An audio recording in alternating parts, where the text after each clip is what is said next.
So do you always install point of sale hardware at 6 a.m.? Not always. We try to install without costing the business any revenue. That means going outside their business hours. Some restaurants are closed a couple of days a week. This one's open all week. So when you get them trained and installed by 11:30, that's in 5 hours and 8 minutes. So right now we're setting up the terminals.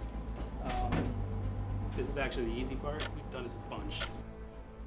After we get the stations where we want them, we have to ensure they have a good connection.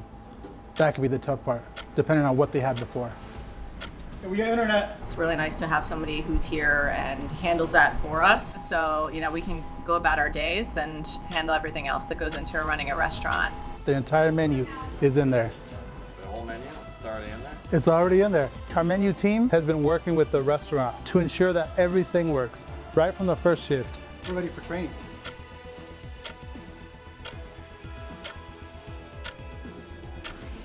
It's 11:15, we have 15 minutes to spare. We have 8 terminals in, 2 printers, 4 handhelds, all installed before they opened.